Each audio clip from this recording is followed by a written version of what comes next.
மாண்புமிகு பேரவைத் தலைவர் அவர்களே, என்னுடைய தொகுதிக்கு உட்பட்ட இரணியல் கிராமம் ஸ்ரீ வேணுகோபால் கிருஷ்ணன் கோயில், தலக்குளம் கிராமம் பெருமாள் கோயில், 2 கோயில்களும் 1000 ஆண்டுகளை தாண்டி இருக்கிறது.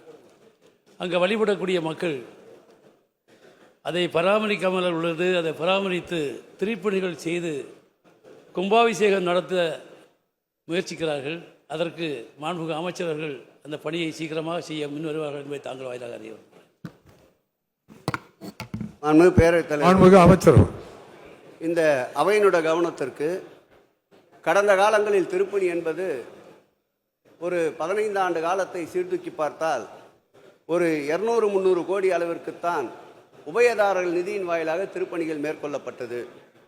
இந்த ஆட்சி காலத்தில் இதுவரையில் உபயதாரர் நிதி என்று எடுத்துக்கொண்டால் 1520 கோடி ரூபாய் அளவிற்கு உபயதாரர்கள் நிதியாக தந்திருக்கின்றார்கள்.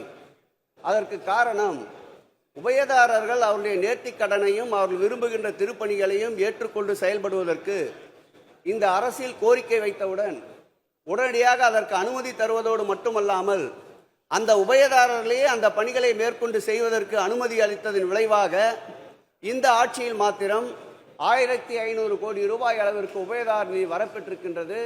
நம்முடைய உறுப்பினர் கோரிய அந்த உபயதாரர் நிதியை உடனடியாக திருக்கோயில் வசம் ஏற்றுக்கொள்ளப்பட்டு அந்த பணிகளை துவக்குவதற்கு அனுமதி அளிக்கப்படும் என்பதை மாண்புமிகு பேரவையின் தலைவர் வாயிலாக உறுப்பினருக்கு தெரிவித்துக் கொள்கிறேன்.